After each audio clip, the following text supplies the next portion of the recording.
Hello everyone and welcome to the Bacon Boss's podcast, Confessions of a Bacon Boss. This is where we share real stories from behind the scenes of bacon businesses. The wins, the wobbles and the lessons that you only learn by doing. We are Charlotte and Jo, two northern girls who built our own bacon businesses through trial and error, consistency and a hell of a lot of showing up. This podcast is proudly sponsored by Rain Accounting, an expert accountancy firm who support bacon businesses and small business owners to feel confident with their finances. Rain Accountant was founded by Nicole, a straight-talking accountant who understands the reality of running a business alongside real life and believes accountancy should feel supportive, clear, accessible, and most of all, not intimidating.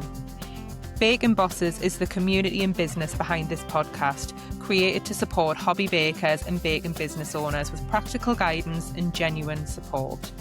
That support also lives inside our membership, the Bake Boss Club, where bakers get ongoing help to build success on their terms. This podcast is one part of that. Honest conversations, shared experiences, and a reminder that you're not doing this alone. Hi everyone, welcome back to another episode of Confessions of a Bacon Boss. The episode that we've got coming up today is quite an interesting one, and it's one that we've been looking forward to. We are joined today by Jenny, who brings over 25 years of experience in the bacon industry. She started out as a trained pastry chef, went on to build a hugely successful cake business that grew from a kitchen table to six figures in just 3 years, and over time created more than £2 million worth of cake. She's had some really incredible opportunities along the way, including making a cake for King Charles and Camilla's wedding anniversary, appearing on TV and radio, and winning awards for both her bacon business and a coaching business. Since then, Jenny's obviously stepped away from making cakes in a cake business and focused on supporting and coaching other bakers to grow their brand on their own through her brand, Sweet as Success. So in this episode, we're going to go through questions that people expect us to ask, questions that people might not expect us to ask, and how both of our beliefs are that we can work together despite being in the same industry. So welcome to the podcast, Jenny. Thank you for coming along. How are you doing? I'm good. Thank you so much for that intro. That's lovely. It's not that often that you hear someone introing you. So thank you. And thank you so much for inviting me onto the podcast as well. No, not at all. It's actually lovely to get together and speak to somebody who sort of does the same type of things as what we do. Because sometimes I think there's a type of person who can feel quite defensive in a way about that, or maybe he's scared of the competition and like they don't want to give anything away, they don't want to be friendly, things like that. So I think it's really nice to actually sit down and chat to you like one-on-one. I'm sure you feel the same. Absolutely, yeah. Yeah, absolutely. And, a lot of what I talk about, and I'm sure you guys talk about as well, is that actually we don't have competitors.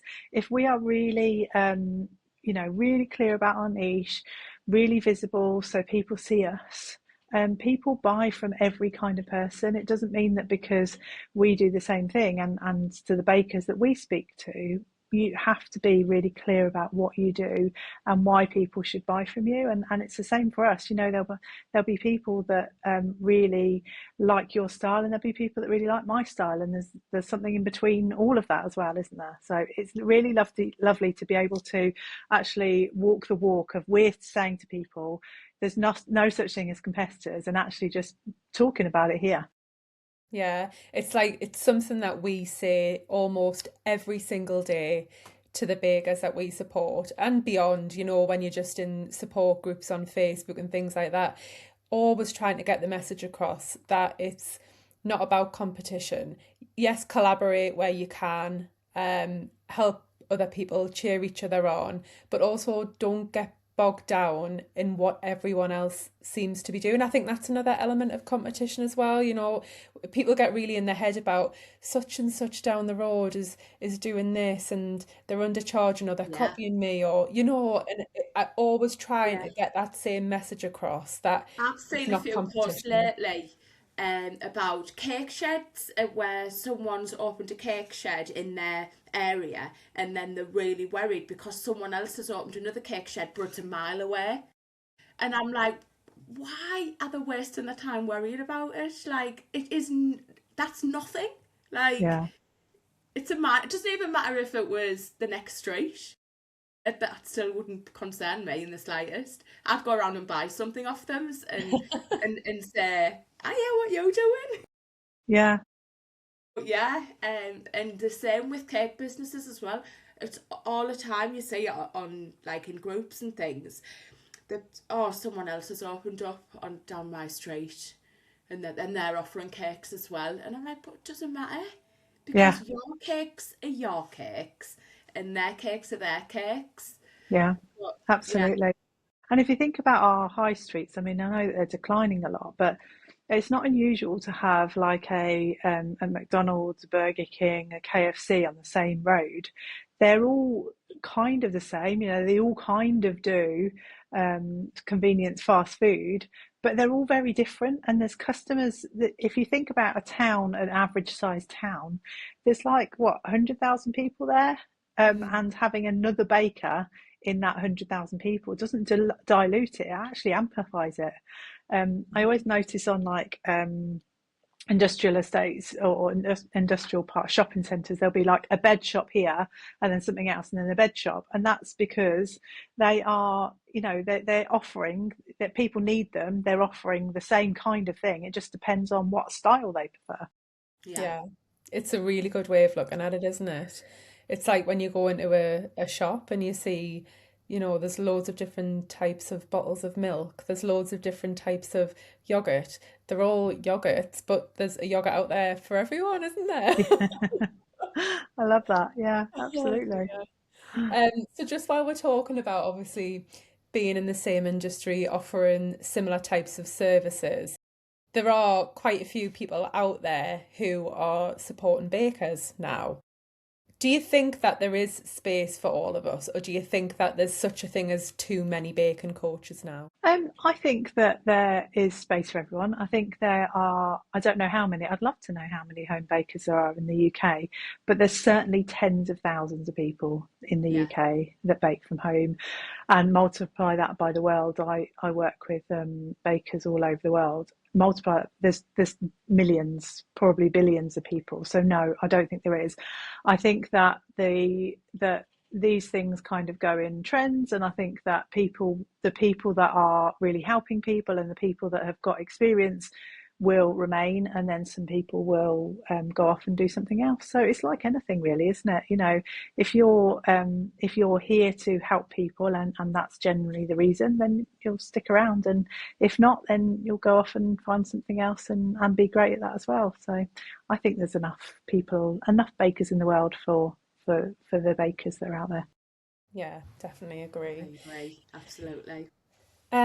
So your business then, because I mentioned in your intro that you've got over 25 years of experience sort of in this type of industry like catering, maybe it's a bit of hospitality as well, from pastry chef to running your cake business.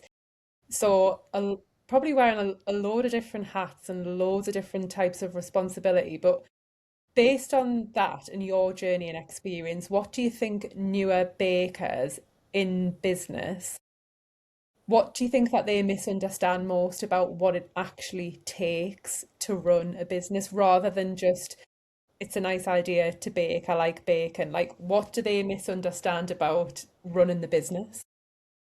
This is such a common one that I see and you guys must see as well.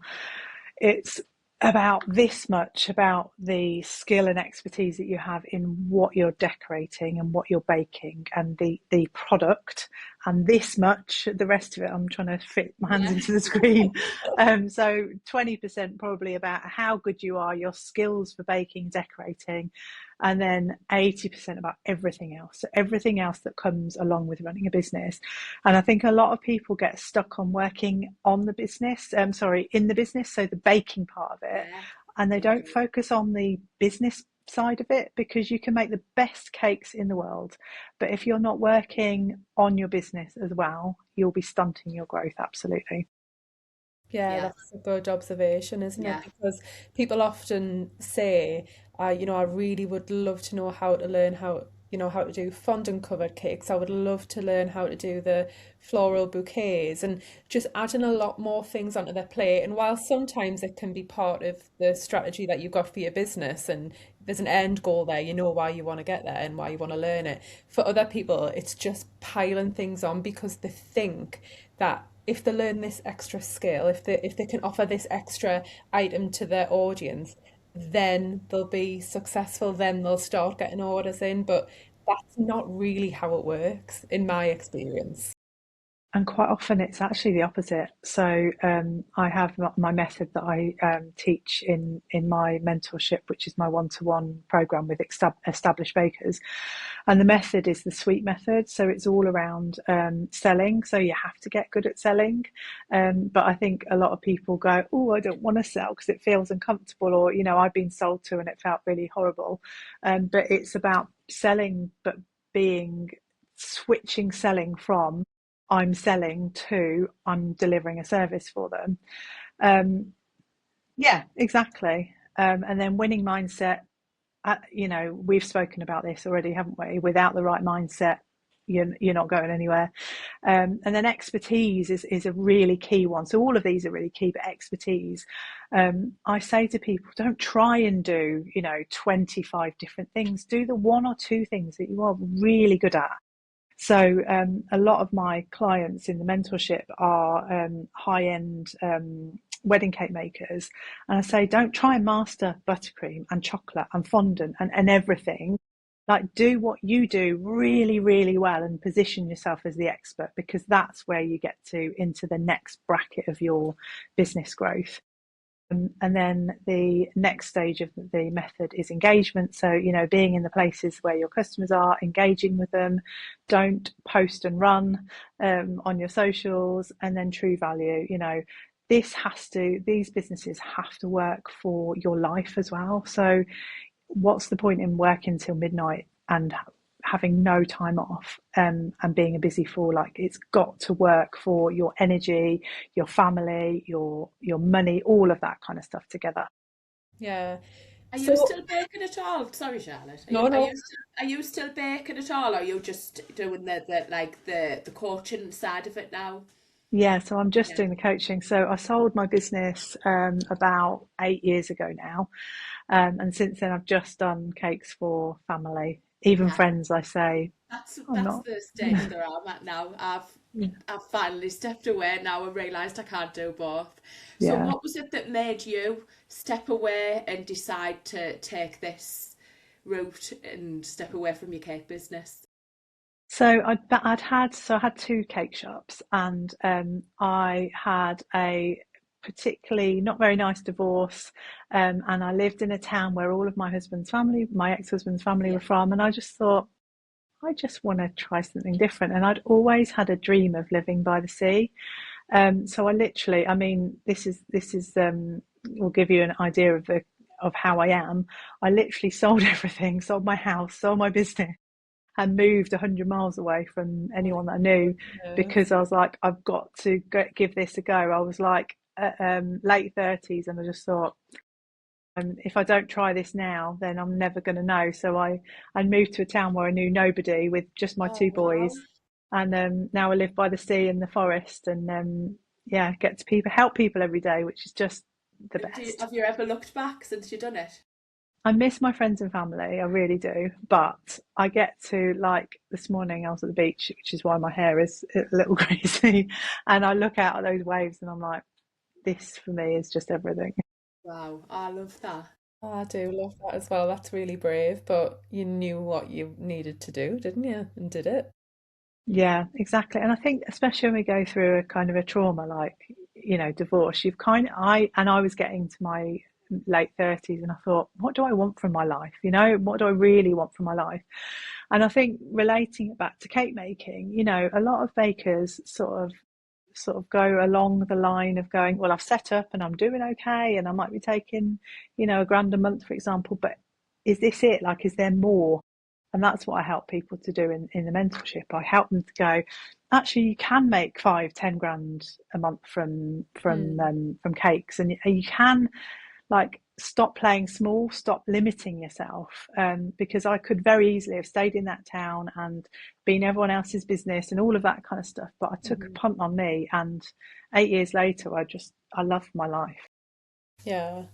So, for your cake business, obviously, what you're sort of helping people with now when you're doing coaching, I imagine is a bit of what you've reflected on in your own business, the mistakes that you've made, the things that went well. But at the time when you were growing the business, how did you grow it so fast and to such an extent, like financially? So when I started the business, I worked from home. I was on maternity leave. My eldest was one, or coming up to one, and I had the choice to go back into professional kitchens. And I thought, I don't want this for my life. I don't want this for my family. So I really put, apart from being mum, we know is hard work. I put every other part of me into growing that business, and I would go to every school fair. I would just talk to people about cake all of the time. I would get them to try it all of the time. I would be anywhere that there was a bunch of people wanting cake. I was there. And I was really lucky to get that cake from the first wedding anniversary cake for Charles and Camilla. I talk about them like they're my friends. And quite early on into the journey. So that really helped to propel me. But I Yeah. invested every penny back into my business for the first 2 years, saved up enough money to get the shop. And I opened the first shop in a recession, and people said to me, even my bookkeeper said to me, what are you doing? You are not making enough money to do this. But I just knew, like, I really knew that this was the right thing. And I remember being outside, like, painting a few days before we were opening, and these two lads walked past and they went, cake shop, give it 6 months. And Oh, 14 years later, one's go, ha. Or even a you few know weeks where I later want to when, go, Jenny? How did Charles and Camilla get in touch with you? Like, did you get a message off Camilla or anything? yeah, my friend, Yeah, no. it's like I would go, oh, this must be a scam. This Yeah. must be a joke. Yeah, I'd probably end up telling them where to go and missing out. But Yeah. yeah, like, did they just find you on the internet and get in touch with you? So, one of the things that I've always done in my career is work with mentors and coaches myself, because I want to be the best person that I Yes. can be, which aligns with, I have to work with the best people that I can work with. So, I started my business and quite quickly realised I'm dyslexic. I didn't do terribly well at school, and I quite quickly realised I could make cakes, but I didn't know about the business side of it. So I had to get some help in doing that. So I approached the Prince's Trust to get a loan, but mainly a mentor, really, because I needed to know about the numbers, which I was scared of at the time. And they put me in touch. So I had a loan from the Prince's Trust. They put me in touch with a mentor, worked with a mentor, and the mentor said, why don't you just see if, there's anything that you can do? And I thought, actually, I'd really love to say thank you to the Trust. Originally, I wanted to send some gifts to the Prince's Trust office just to say thank you. And then this is something I'll talk about quite a lot as well, about opportunities, all of the opportunities. So the cake that I did for the royal family, and the getting on TV and all of that kind of stuff. We make our own opportunities. Luck doesn't come knocking on our door. We have to go out and get it, right? So I was like, well, give it a go. So they gave me the number of Buckingham Palace. Can you imagine that happening today? I put my son to bed for a nap, and I phoned Buckingham Palace and Is went, Charles and it there? yeah. I explained my story. I said I'd love to just send something to say thank you, like some gifts or something to say thank you to the Prince's Trust office, for helping me, because it's given me loads of confidence and it's helped me to figure out how to run a business.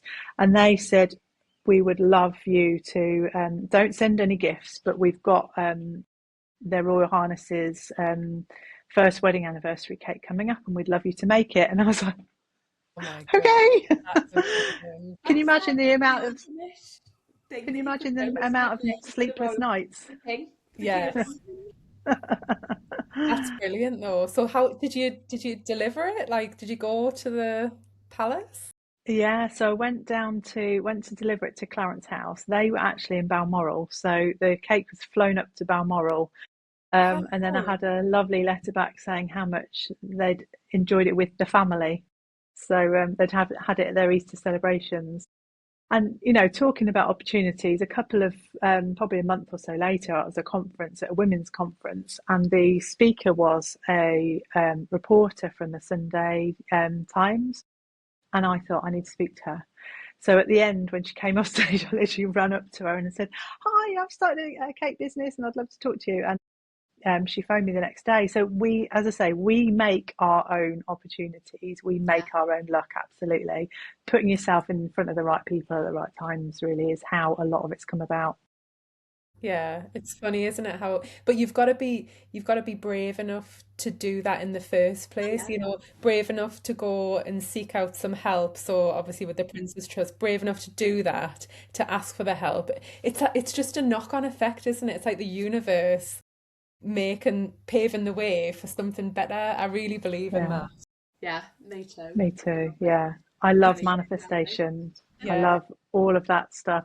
I manifested my second husband, my last husband. I absolutely believe in all of that. Yeah, I do. I love it. It's similar thing happened to me when I did some fundraising for a charity called Copperfield, who raise awareness for breast cancer, and did a trek with them, which was like a week long. Did that in Wow, 2023. So there was like 80 of us in a campsite in Northumberland for a week, camping out, wow. but then walking 100 kilometers that week. And there was celebrity team captains and things. And it was great. And I sort of signed up because obviously it's nice to fundraise. One of my best friends had just been diagnosed with breast cancer. So I thought, right, I'll do that as a way to show support. But also because the person who's the patron of the charity is married to a member from McFly, and I'm like an absolute super duper McFly fan. So I was like, brilliant, I'm gonna do this, I'm gonna do this. Anyway, um, it got closer to the trek, and they were announcing who the team captains were because there was a celebrity captain for each team. And it was only Matt and Emma Willis, and I'm a massive Busted fan as well. So I was like, oh my God, I'm gonna spend a week with Matt Willis. Like I was absolutely dying on the inside, fangirling. But then through that whole experience, I ended up making a cake for Busted for one of their birthdays. And they took it on stage when they were in Newcastle because it was his birthday when we were in Newcastle. And that came about from this whole thing of doing this trek, knowing absolutely nobody there, spending a week with total strangers, raising money for this charity. Nothing really to do with business, but it opened doors that wouldn't have opened had I not been brave enough to sign up for that thing. Yeah, and put yourself out your comfort zone. Yeah, you do. It's where the good things happen, isn't it, when you're outside of Yeah, your comfort zone. absolutely. So yeah, I just love where cake can take you. I think Yeah. 40-year-old me would have Celebrity been like, cake. oh my God. Oh I dear. don't have a celebrity cake that I can shout about, but I'm going to manifest one. I am going to make something for Boy George because I'm a Boy George Boy fan. George. Brilliant. Do And it. yeah, so I'm putting it out. I'm putting it out to the universe now on this This is your podcast. official call. Watch This this is it. Yeah, This space. is official. love it. So I will be coming back to this conversation to have my input about my celebrity cake one day. Yeah. In a year's time, you'll be like, guys, I did it. Yeah, yeah. We'll have to do like a part two. Brilliant. Right, okay, so controversial question then. What piece of advice do you hear in the bacon world that you completely disagree with? Well, that's a great question. A hard one. Um, I I speak to a lot of people that struggle with pricing, and I disagree with the fact that you need to charge hourly in all instances, right? So if you're at the beginning of your journey and it's taking you 4 hours to decorate a cake, but actually, if you were maybe a year on in your journey, that would maybe take you an hour or 2 hours. I don't think you should be charging the customer for that. It's not fair that the customer is paying you 15 or £20 an hour when it should, you should, if you were more experienced, you'd be charging that properly. Yeah, I Yeah. agree. Yeah. Hmm. Totally agree Yeah. as well. You see Pricing's a such a hard lot, one. yeah. Yeah, you see a lot when bakers are starting out, and obviously they start low with their prices, like I did, and I know you did as well, didn't you, Charlotte? Yeah. But then other bakers seem to take really offence by it because they're like, they're undercutting us, but they're not, because again, there's a baker for everyone, and there's people out there that would absolutely love to support a brand new baker in business and get a cheap cake. And then there's other people who want to go for like experienced top-notch baker who's been baking for like 25 years with all the skills, not bothered about the price tag. It just doesn't matter. But you do see it all the time, don't you? Like people getting sort of bashed because they're charging low. And I'm like, no, I charged low, and I was happy about it because I felt comfortable, because I thought, well, I know my cake's not perfect. They're not going to complain because they're getting an absolute bargain. So it made me feel comfortable about sending my cake out, and just I gradually think with increase. that, Joe, the difference is that as long as you're educated on Yes, how to calculate the Yes. price of it, and as long as you know that if you are charging, say, below what it's worth once you've added everything up, that you know that that's not the end goal. yeah, Me, when I yeah, started, I didn't have the skills to be able to offer what other more talented bakers will offer. So I knew that I'm going to start low. I'm going to use that low price to build up the following, yeah, build up the reviews, get going.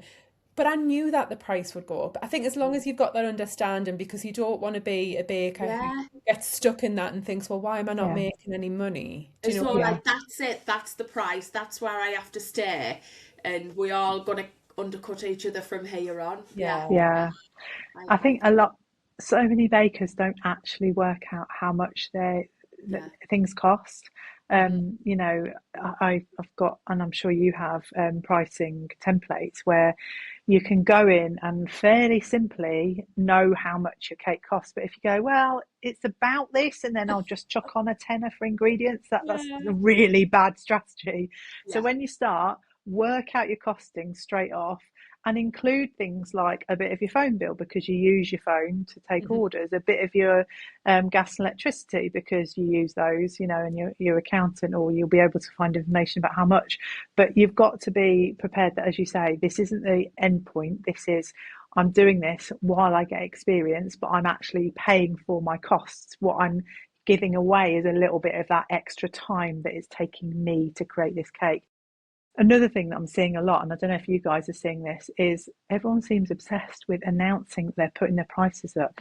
Like, Oh, yeah. you don't need to do that Yeah. unless you're like selling, brownies. Well, even if you're selling brownies every weekend at a market stall, you don't need to announce that you're putting your prices up. Yeah. We've just written an ebook about pricing with a whole section about that in. Like, you don't have to announce it. Yes, yeah. Ta-da! It's like, this isn't Yeah, good news, guys. I Like, know. I you don't mean, need to apologize.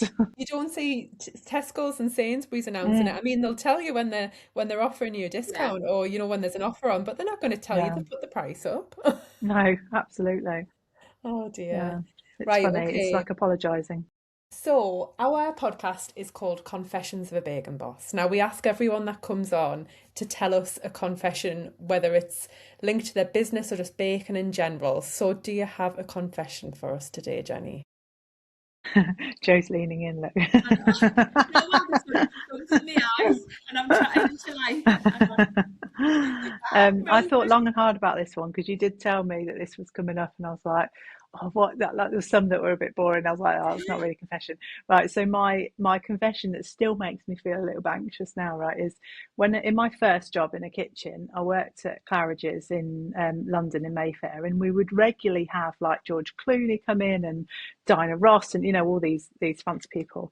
And one night I was a commis chef, which is like the base level. This is how you come in. I was like 18, 19, straight out of college, and you do all of the crappy jobs.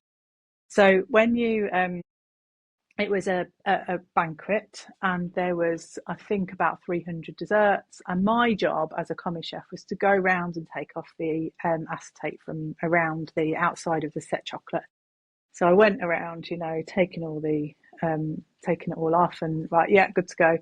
And then I was called into the executive chef's office about half an hour later, and he said, "You've left one of the acetates on."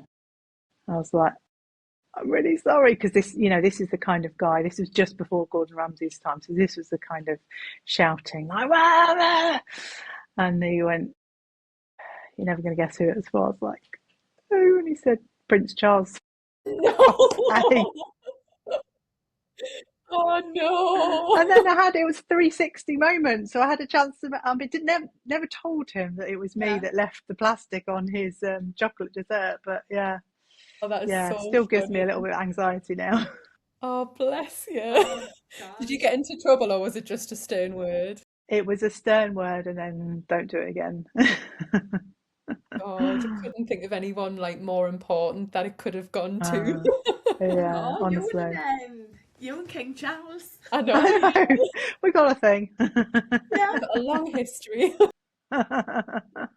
Oh dear me. Well, that brings us nicely then to the end of the podcast. I mean, there's so many more questions that we could ask you. There's so many more things that we could go through.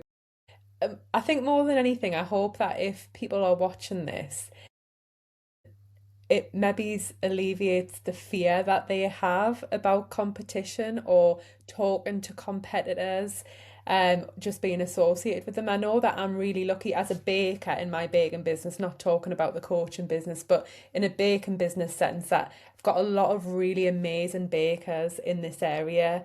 And we all help each other out. I can remember a time when I had COVID and could not get out of bed back in the very early days of when COVID was spreading.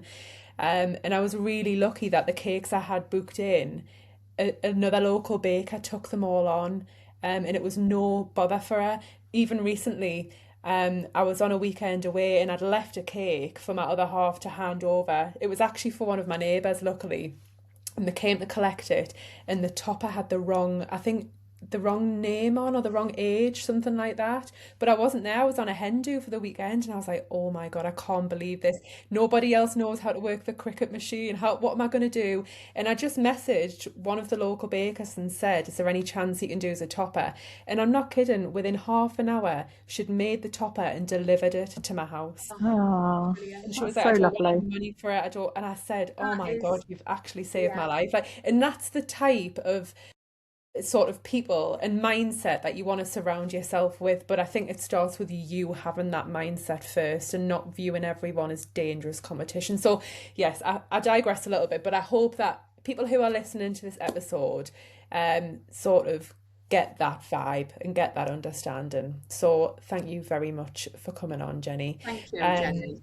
we're going to put in the show notes where people can find you on Instagram and Facebook and your website. Is there anywhere else that people can find you?